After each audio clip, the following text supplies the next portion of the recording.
I have to start this episode by thanking you guys. If it wasn't for the audience, the listener, you person who I'm talking to in your ear holes, hi, it's Daniela Rabbani. I thank you so much, because if it wasn't for you, amazing authors like Amy Shoenthal, who is here today, the author of The Setback Cycle, out this March. If it wasn't for you, Amy wouldn't have reached out to me. I mean, really, I am so grateful for your listening ears, for your sharing, for anytime you rate and review. I really appreciate that. But overall, I just wanted to thank you because, Amy, I'm so glad you reached out. I needed this book, The Setback Cycle, How Defining Moments Can Move Us Forward. Who's the publisher? Regalo Press. Amazing. Yes. And it's coming out this March. We're in March, and March 19th. March so 19th. By the time you listen, it might be likely out. It's out. So go get it. I'll tell you why in about 40 minutes. The Setback Cycle. Tell me about how you decided to write about the setback cycle of all things. You have so much experience in marketing as a corporate woman. How did you get to this beautiful, important topic? So I've also been a freelance journalist for many years, and I've been interviewing so many incredible founders and leaders and, celebrities, senators, people who have really interesting stories to tell. Yeah. And almost every single time they told me their story, I would notice that they really started to light up and get excited to tell me about the part where they lifted themselves up after a setback. And I didn't arrive on the term setback for a while because I didn't really understand what this thing was, because it went beyond just people learning from their mistakes or post-traumatic growth, because a setback isn't always a trauma. I really appreciated that distinction. Maybe we can tease that out a bit. Yeah. Well, that's kind of how I arrived on setbacks, because I wanted to understand what this thing I was seeing over and over again was. And it didn't seem to fit in all the categories that I really understood. And so I started reading all these, business psychology books, and I started talking to executive coaches and psychologists and neuroscientists to try to understand what this thing was happening. It was more than resilience, and maybe it's part of how we develop resilience. But I arrived at the term setbacks when I looked up the definition of setback. So the definition of a setback is a reversal or check in progress. And that visual really spoke to me. It's when you're moving forward on a path, you're working towards something, you think you're going in one direction, you are going in one direction, and then something unexpectedly bumps you backwards. I feel like people, particularly listening to this, those who are mom curious, either having had children or preparing to have children, know what a setback is.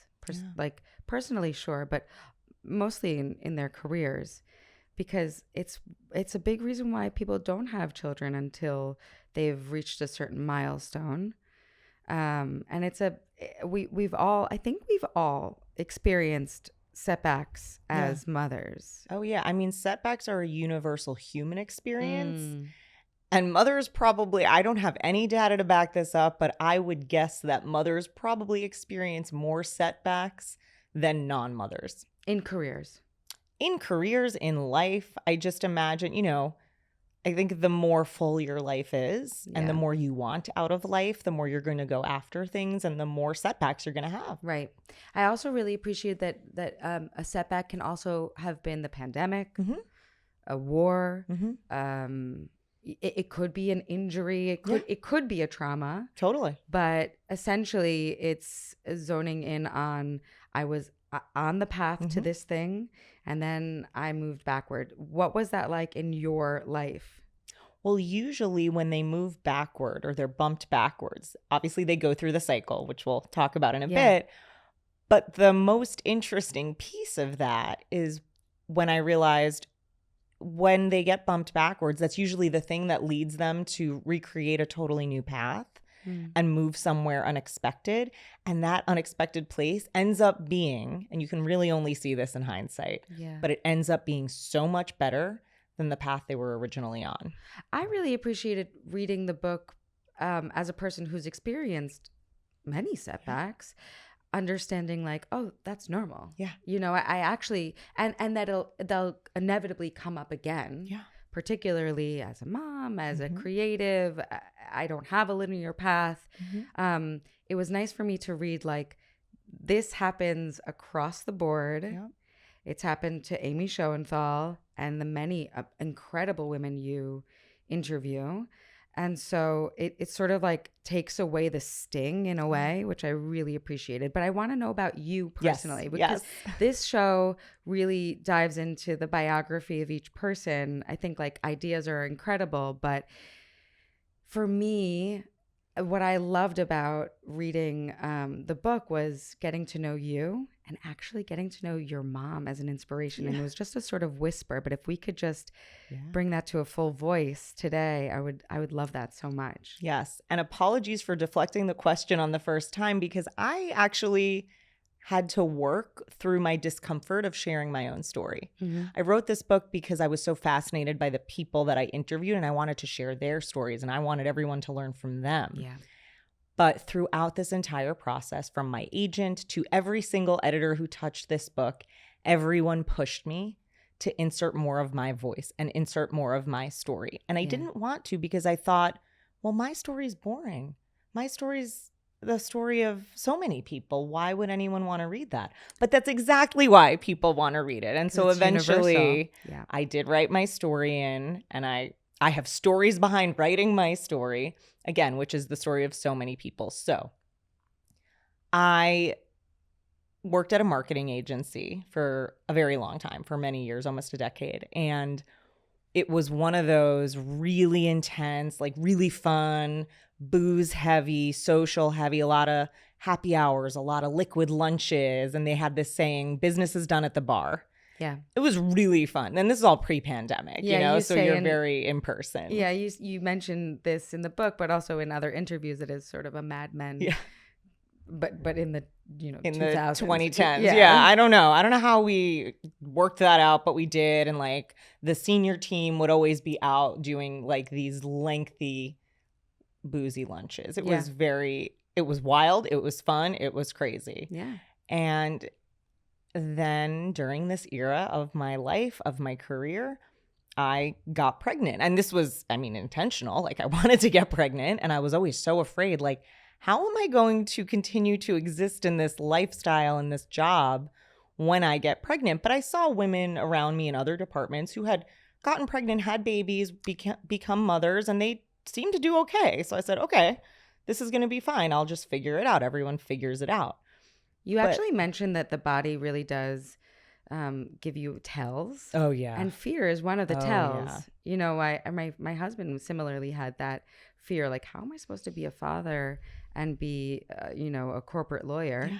And, you mentioned this, when you're in a setback, you might have trouble sleeping or grinding your teeth or anxiety or all that. But that the beginning, the body whispers, and fear is actually, and you can overcome it. Don't get me wrong. You can, but you have to acknowledge what's happening.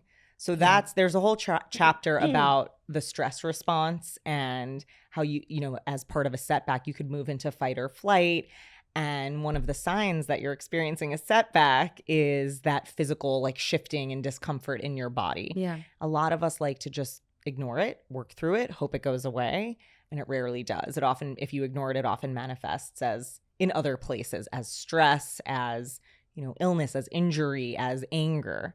And so, the healthiest thing to do is to acknowledge it and work through it. But that's not always intuitive for all of us. Also not always possible. You still had a job. You still wanted to have a baby. Like, I wanted both of these things. And I had both of these things. And I maintained both of these things for a very long time. And that's all true. And I succeeded. I came back from maternity leave, and in the years following, I got a couple more promotions. I figured out how to balance that lifestyle, but it was not without challenge. Yeah. You mentioned in the book that you You got back after 3 months. And by the way, heads up, for some people, the newborn period is not this magical thing. And you were excited to get back to work, and they had treated you in a sort of way like, oh, now that you're a mom, you don't need to take back these accounts, and you don't worry, sit back. And I loved hearing like, I don't want to sit back. I want to be out in the world. And I remember very distinctly reading a part of the book where you said you describe a picture of a woman behind a desk in the 80s, is it? 70s. In the 70s. Yeah. And she was a sort of power babe. And that's your mom. That's my mom. And I'm assuming that has a lot to do with your drive, or at least your expectation that you would be that boss babe too. Totally. So my mom worked at a major Fortune 500 company in the 70s, and she was she worked in marketing systems, which I think is sort of like IT. And so I'm not really sure what was going on with IT in the 70s. I would love to know. Yeah. But that was her jam, and she was often the only woman in the room. She definitely wore those super awesome 70s power suits, and I always had this really cool picture of her sitting at her desk, and it's this big wooden desk with papers all over it, and there's a little picture of a baby behind her, and that was me. And so I thought it was kind of fun to have a picture of her at my desk at work. Yeah. And when she came back from maternity leave, well, first of all, they didn't want to hire her because they said, you're going to just have children and want to leave. Yeah. Because it was the 70s and you could say stuff like that. Exactly. They said it out loud. I mean, right. People think that all the time now. People think it. And for some people, that makes sense. That actually is a reality. And fathers want to leave too sometimes. Also and that's true. Also okay. Yeah, but they said it out loud. They said it out loud. And, this was well before she had children. So she worked there for 12 years. She obviously had children. She stayed. And then at some point, after my sister was born, she'd worked there for 12 years. She was feeling good about it. And she said, okay, I think I'm done here. Wow. I'm good. I've done what I could accomplish, and I feel good about it, and now I'm ready to take a back seat, and I don't want to work here anymore. And they said, you are one of the most incredible employees we've ever had. Please stay here. We will do whatever it takes to keep you. And she worked, I forget, 2 or 3 days a week at her full-time salary.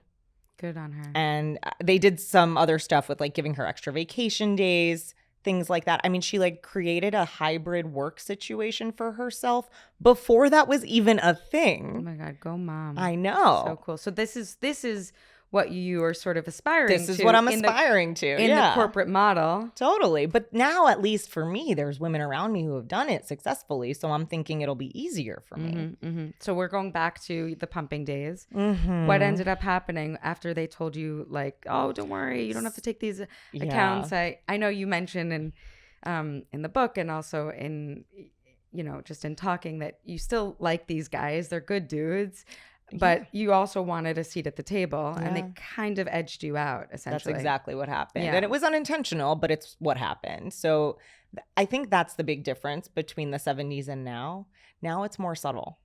Mm-hmm. You can't say it overtly, but it continues to happen, even when there's nothing illegal, even when there's nothing blatant. And one of the things I talk about in the setback cycle is that the first phase is establish, because so many of us don't even realize when we are drifting or just sleepwalking into a setback willfully, because that's what I did. I didn't realize it. I came back to work and I said, okay, ready to dive right in. And my manager at the time said, that account, you don't have to worry about that anymore.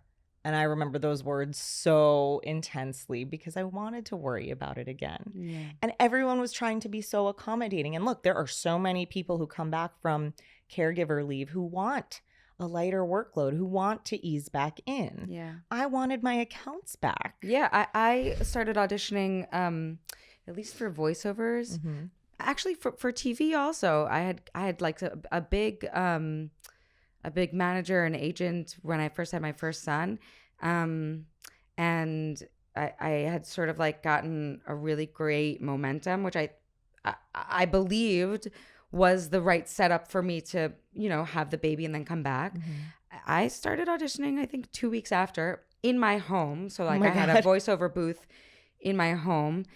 I was wildly ambitious, and I didn't want to, I know that these these opportunities go away. I don't know. I used to have a little bit of guilt around that because we did have a rough start, like with breastfeeding and et cetera. But I just don't know if there is any way that's less messy.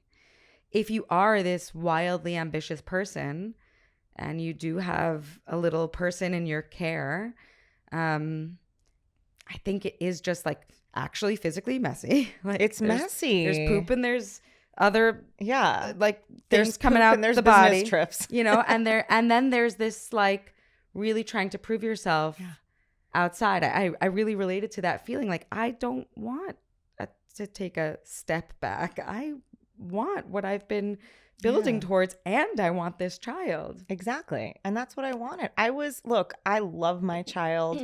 I loved the toddler stage. I love the elementary school stage. Like I love it.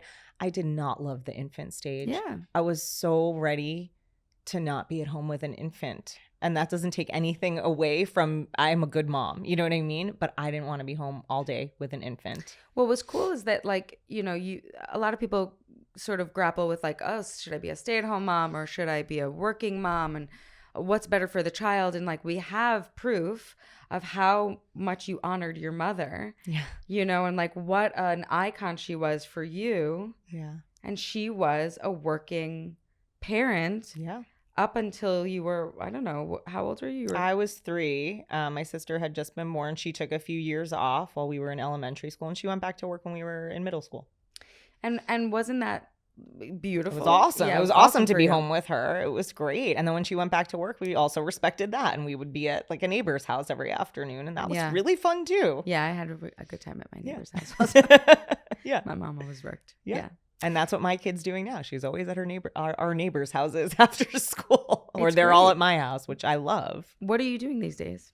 So I do marketing consulting. Well, these days I'm doing the book tour. Yeah. These days I'm just talking about the book. But so you're not at that corporate job anymore. I'm not, because years later I was caught up in a round of layoffs. Yeah. And ironically, I was laid off less than 48 hours after I submitted the final manuscript for the Setback Cycle. Wow. How ironic is that? I mean, I was really lucky. Yeah. I mean, the story like unfold, like there are layers of my setback that just continue to unfold, because when I came back, I had the setback, but I worked my way back up. I started working on other things. I shouldn't have had to work back up, but it's what I did. I continued my path, and I was still that ambitious, energetic person. I also started writing more. Wow. My freelance writing career took off the year I had my daughter, because I didn't hide my ambition. I just directed it elsewhere. Wow. So when I was laid off, like 5 years later, I thought, oh no, this is the most common setback ever, being laid off. But it didn't feel like a setback. I didn't feel that discomfort. I actually felt like a weight had been lifted. Wow. And over the years, with that increase in freelance writing, and you get an increase in visibility, and you're invited to go speak on panels, and you're flown around the country to do all kinds of events. I got the book deal. Through that, I tell people I do marketing, and I started taking on some freelance clients over the years. By the time I was laid off, I had formed my LLC. Oh, wow. I had a few steady clients. They were small, but I, built it up pretty quickly. I had the foundation. Yeah. You know what I mean? Yeah. I had the foundation for my business. I just had to go tell people that I was doing it.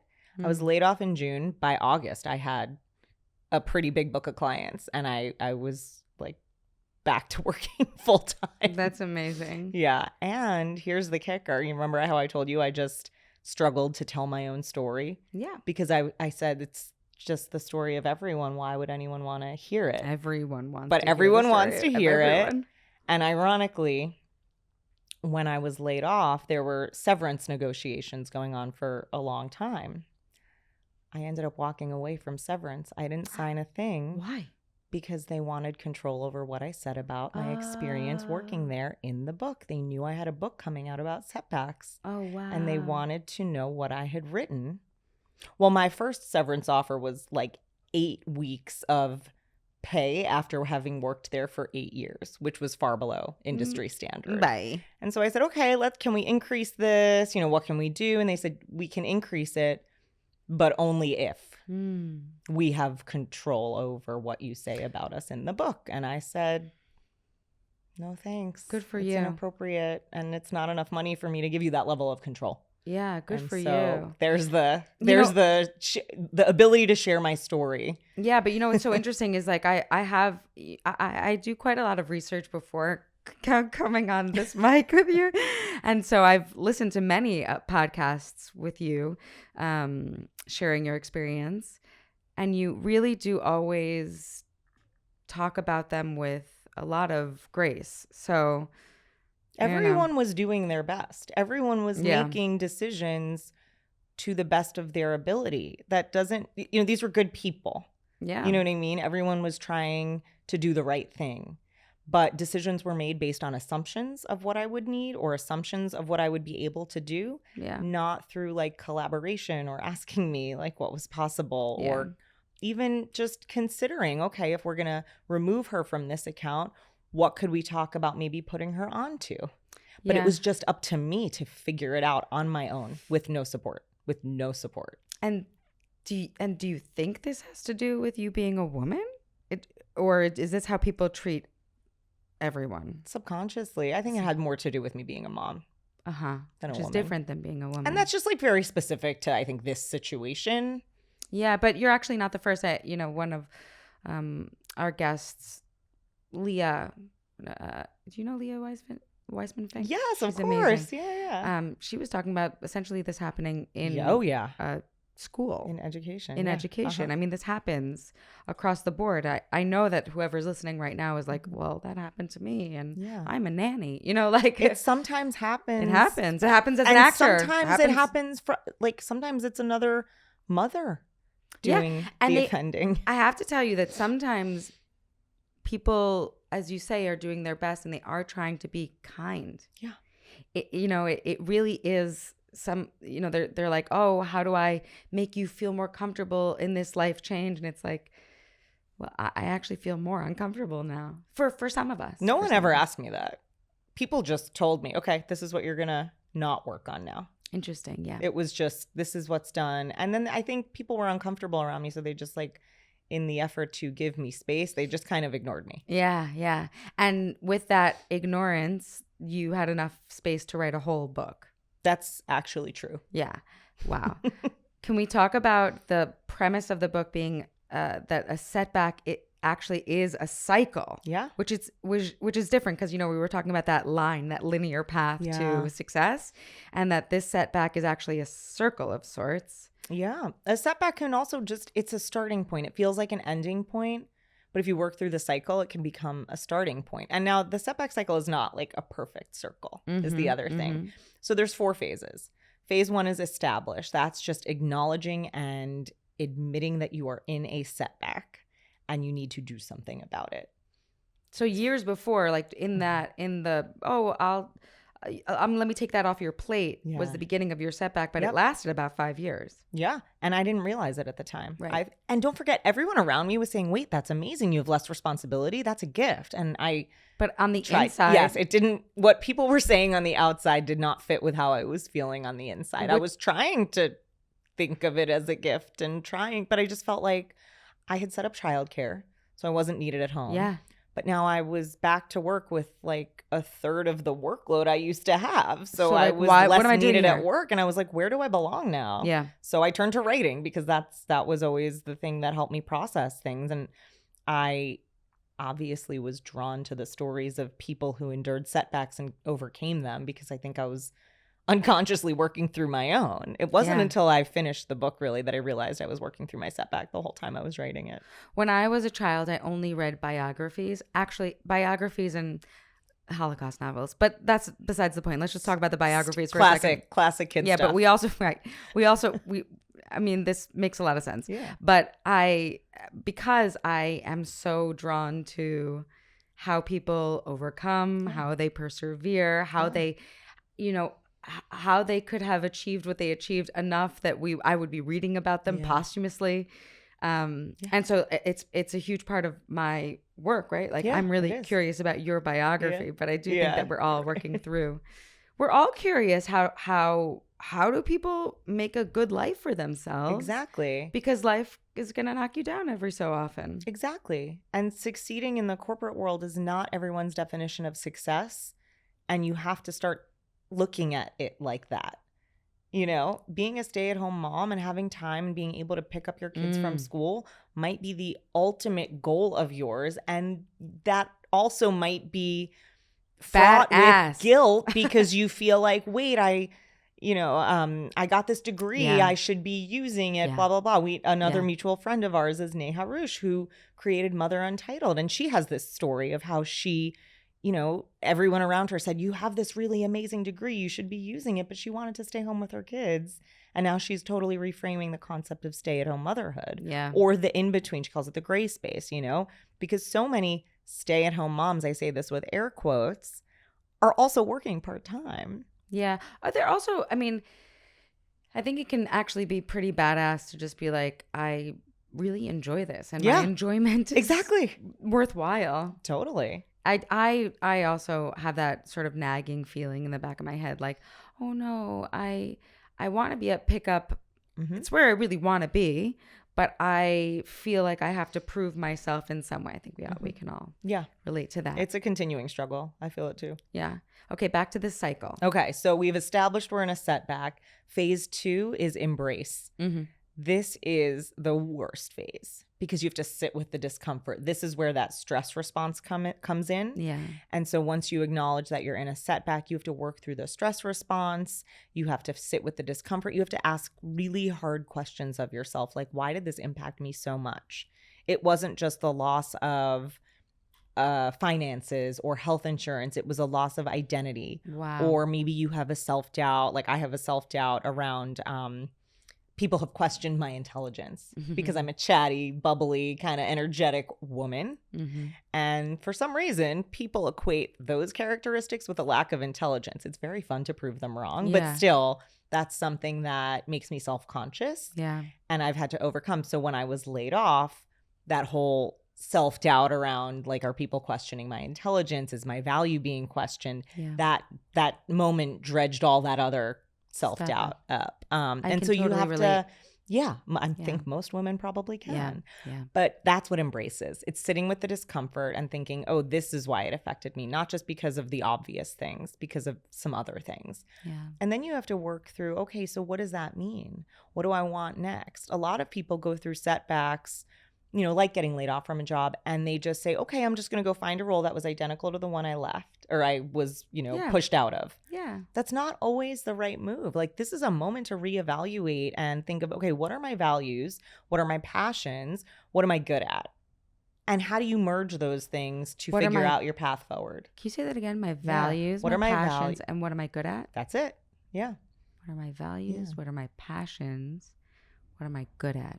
And that's just an example of a couple questions you could ask while you're embracing the change and trying to figure out how to forge the next path forward. Yeah. The third phase is the best phase. Mm-hmm. Phase 3 of the setback cycle is explore. This is where you get to have some fun. You've done all the work now. You've done I've established I'm in a setback. You've embraced why it sucked so much. Mm-hmm. And now you get to go play. You get to explore new options, but you don't have to commit to your path forward yet. Mm-hmm. And that's what makes it really fun. How do you play in that situation? You go test out new ideas. Mm-hmm. One of the biggest things you can do during explore is to reach out to your community to say, okay, Daniela, I'm actually, I was a marketing consultant, but now I'm interested in being a podcaster. Tell me how you made the switch. You just go to your community, you ask questions, you test out ideas like, hey, I want to do this. Would you be a practice client for me? Do you know how many practice clients I took on before I started charging? Oh, yeah. Yeah. I used to do, I have a certificate in breath work, and I would take on so many clients because you need practical. You need proof. No, but you also need practice. You need practice. But interestingly, I want to give the audience an example, actually. You reached out to our mutual friend with the most lovely email that I really cut and I pasted it, and I thought, this is how I'm going to reach out to people if I ever. You asked so plainly, like, hey, I know that you know these podcasters. would you introduce me? I mean, there were more words than that, but it was so easy to follow up on. It was an easy yes for Neha. Neha is like our fairy godmother here, by the way. The best. Love you, Neha. But it was a great email, and I am assuming that it was very easy for you to do only because you're in the practice of doing it. But that's yeah. I mean, if I saw friends on a podcast, like I love your podcast, I've listened to it so many times, and I saw that either Neha knew you or you were in a photo of hers, or maybe she was a guest, and I thought, oh my God, maybe you can introduce me, and so she did. It was so it was so easy. Yeah. It was such an easy yes for her. It was such an easy yes for me, and I just wanted to say, it's a great example of you saying, well, let's explore. Yeah. Like if now you're promoting a book, but well, let's say a fashion blogger and you've always wanted to do fashion blogging. Totally. Maybe you worked in the fashion industry and you got laid off there. Yeah. Why don't you email her? If she says no, she says no. Yeah, but here's the secret. People are actually way more willing to help you than you realize. Talk to me more about that. If you just reach out authentically and honestly with what you're looking for without a whole big like sales pitch or talking about who you are and what your credentials are, like I think maybe it was just that straightforwardness that you appreciated, which I was like, hi, I'm trying to make people aware of this book that I wrote and put out into the world. And love. I think that the mom curious listeners would be interested and might want to read the book. Which you do. I mean, I think you would. I enjoyed the book. So it's like, here's who I am and I know who, like I have familiarity with who you are, person I'm reaching out to. Yeah. And here's how I can provide value to you and whatever you're doing. You know what I mean? Yeah. And it's just very straightforward. And it seems so obvious to you because this is your work, but when you're in that murky setback, maybe you are experiencing those physical feelings of like something's wrong, it's going downhill, or maybe it has been going on for 5 full years. And maybe your Instagram account didn't totally take off, like that side hustle that you wanted to do. Like, there are reasons why it might not be so obvious to someone, but it is brilliant and straightforward. Like it doesn't have to be so, it doesn't have to be that big a deal. No, it doesn't have to be like a big built up thing. Like when people ask me for help, I almost always say yes if I understand your ask really quickly. Talk to me. You know what I mean? Like if it's short and straightforward, I almost always say yes. And you know what? When you help someone else, it pays back in dividends down the road. Yeah, like do you guys know how many people I mentored when they were in college or right out of college, and like the opportunities that have now come from former like interns? Yeah. Because guess what? They grow up and they get, really cool jobs and access to people. And all of a sudden they come back to you and they say, hey, you wrote a book. I think you might want to speak at my company. Yeah. Or I think an intern found out that there was a TEDx talk going on her campus. She reached out to me, and now I'm speaking at TEDx in Washington, D.C. in April because of the intern. You know what I mean? That's like, so cool. You never know where you like always help people if they ask, and always ask people for help if you need help. They are way more willing to do it than you realize if you're straightforward. And do you like keep a list like, oh, I should reach out to so-and-so and so-and-so, or do you do it sort of on the fly? Both, a little bit of both. So for, a year leading up to book launch, if I would listen to a podcast like yours, or I would, see someone being interviewed who I was interested in, like I would make a note of it. Like I had a whole like marketing plan, and I had a whole list of podcasts I wanted to be at. Yeah, exactly. This makes sense. And I'm very type A organized. I have spreadsheets upon spreadsheets, which also I'm not a gatekeeper, and I'm happy to share the formats of these spreadsheets if you want to like DM me, and I'm happy to share. Okay, great. I'm going to DM you. Yeah. But also you have my info for everyone else. Also you mentioned in that ask, how can I support you? Yeah. So that it was both ways. Something I just want to say about hanging out with younger people and helping them in general. I thought about, I'm going to get old one day. Yeah. I'm going to be old. Yeah. The people who stay relevant are the people who have friends who are younger. Totally. How do you make friends? You be nice to people. Just be curious about people. Guys, there's a whole part of the book about curiosity. That's a huge part of the explore phase. And I'm not talking like little C curiosity. What articles are you reading today? It's like deep rooted capital C curiosity. As if you're going to work. Yeah. Like, let's say you are laid off. Yeah. You are in that middle, but you get to the desk and you do your research, and that's your work for the day. Yeah.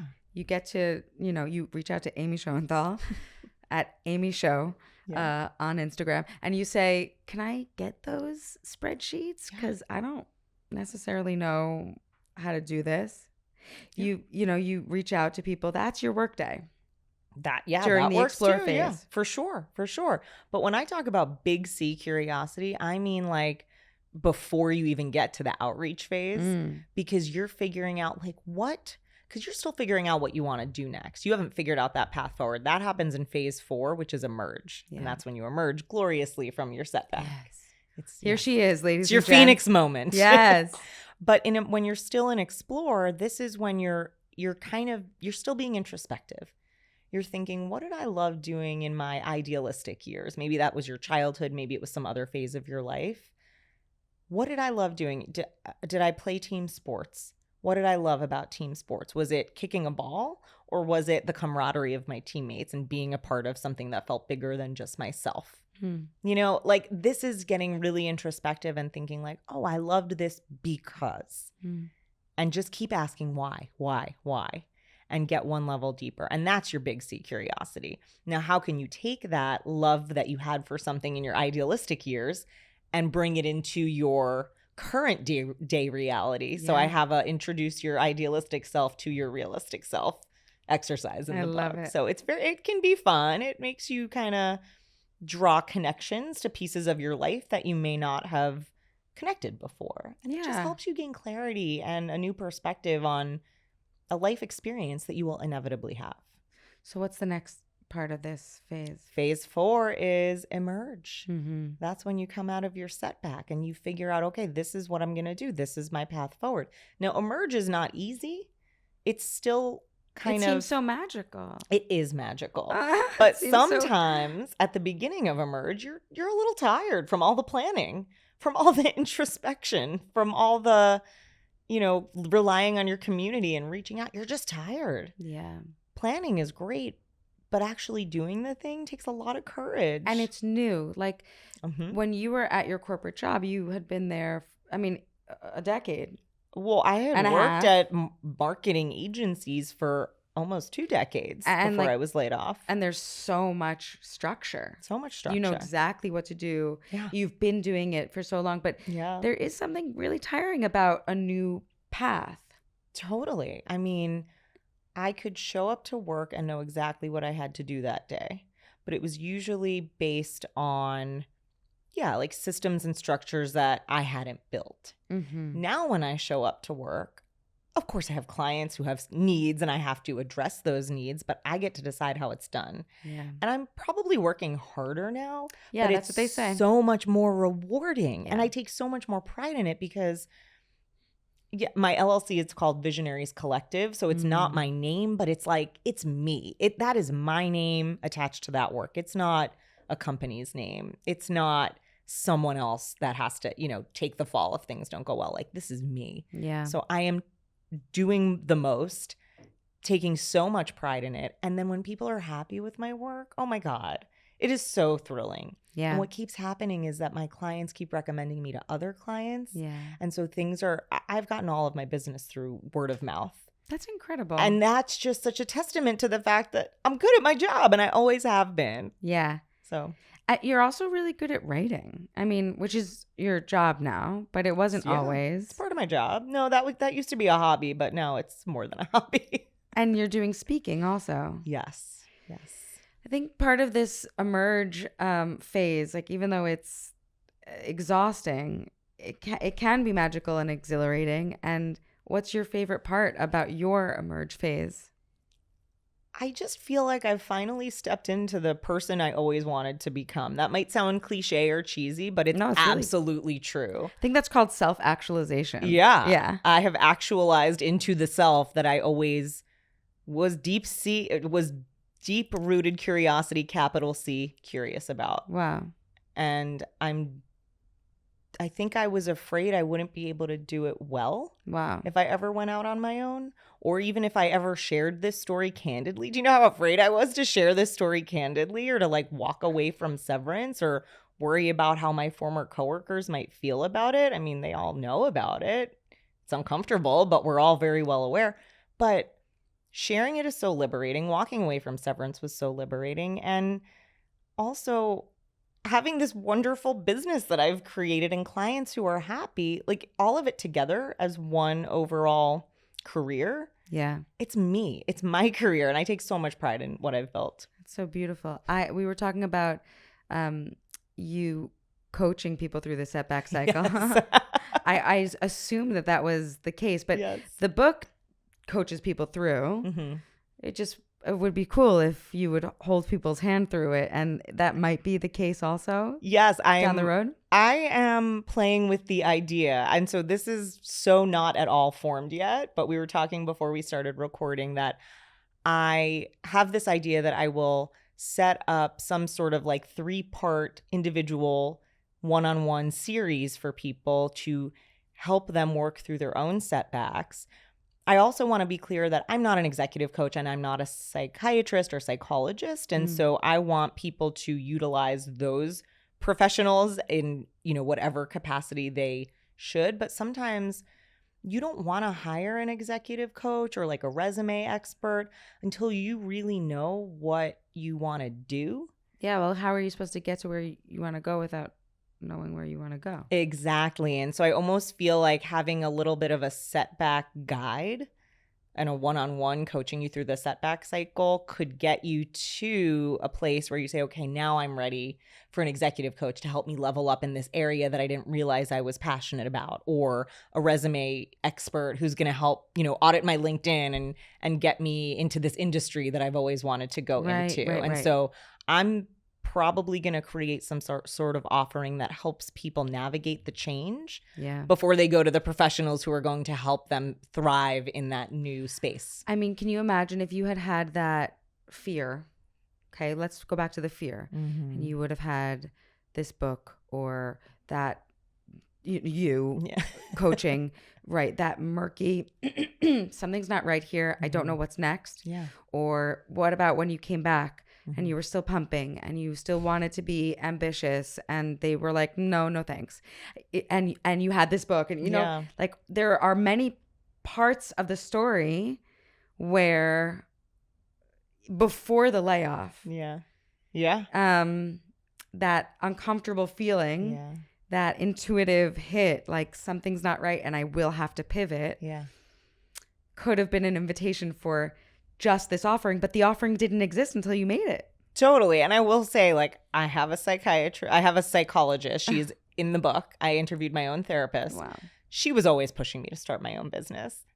I signed up for a group coaching offering with executive coach Shoshana Hecht, who's also in the book. And she was always sort of like, I know you are destined for more than what you're in right now, but I wasn't really ready to hear it. That's the other thing. I think some people aren't quite ready to hear it, but the faster you acknowledge it, the faster you can work your way out of it. And everyone who runs their own business, I think a lot of them, maybe not everyone. So many people have said to me, I wish I started earlier.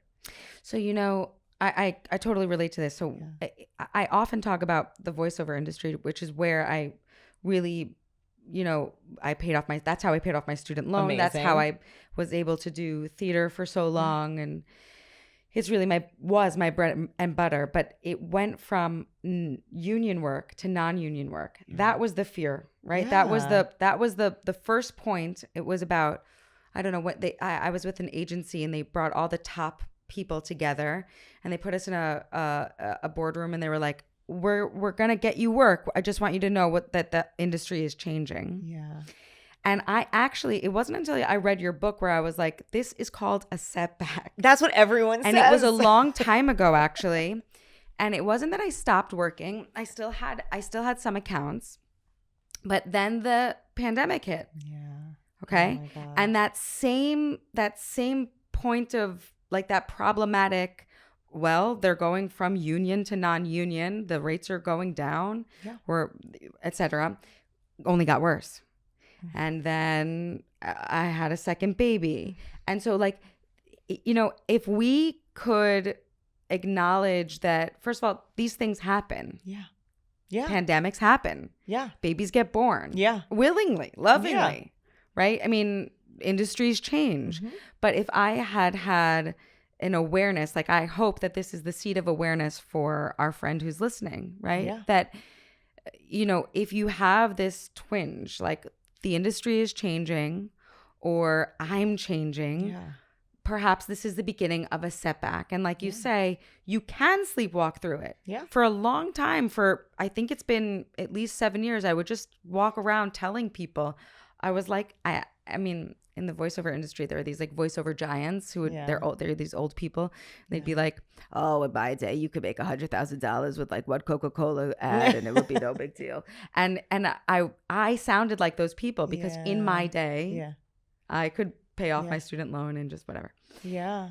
So anyway, I all this is to say that every single one of us is going to go through this in our careers. Yeah. Because the world is ever changing. Yeah. And if we can at least, if I can plant the seed for, our buddy Marty, who I'm always shouting out, I love her so much. She's our producer here. It's inevitable. Yeah. So I really appreciate that you called it what it is. It's called a setback and it's not personal. No. Actually. No. But if you can just flag it for what it is, you can pick up the book or you can get your coaching when it's up and ready. You can at the very least go through this cycle with a little more intention. Yeah. And an understanding like you didn't do anything wrong. Mm-hmm. This is life. That's exactly the point of the book. And by the end of the setback cycle, you'll not only see your own experiences with this whole new lens, but you'll have more of a sense of all you are capable of and all the possibilities that are available to you.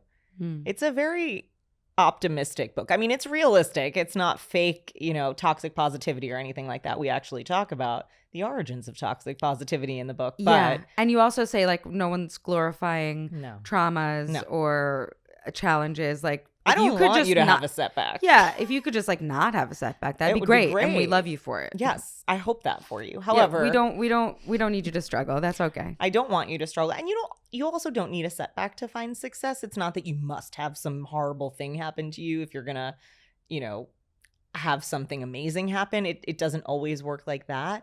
But we will all inevitably have setbacks. So you might as well arm yourselves with the tools to get through your next one. Yeah. Thank you for naming that period right before your big emerge, your launch, your really going for it. Your creative rebirth. Yeah. It's really beautiful. And I think really pertinent, as you said, as you knew when you reached out to be on the show, you knew that the Mom Curious crowd would appreciate it. And I think they will too. So thank you so much. Thank you so much. Did we cover everything or do you have any parting words for us? Tell us, where can we find you? You can find me at Amy Show on Instagram, AMYSHO. You can find out everything you need to know about the Setback Cycle at thesetbackcycle.com. And you can order the book at any retailer, your indie bookstore, bookshop.org, Barnes & Noble, Target, Amazon, anywhere. And I just posted dates for my book tour. So if you're in New York City, Westchester, Connecticut, Washington, D.C., L.A., Nashville. We have dates and cities being added, but those are a couple of the places I'll be in March and April of this year. So come find me, read the book, tell me what you think of it, and I hope that you work through your next setback with renewed resilience and confidence, and it leads you to somewhere even better than you were working towards before. Amen. And thanks again, guys. Thanks for being here. If it weren't for you, I literally would have never gotten this book in my hand. And I really, really enjoyed it, Amy. Thank you. Thank you so much.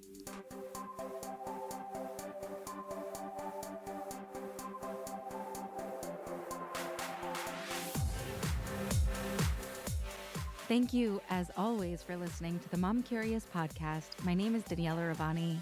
I am your host.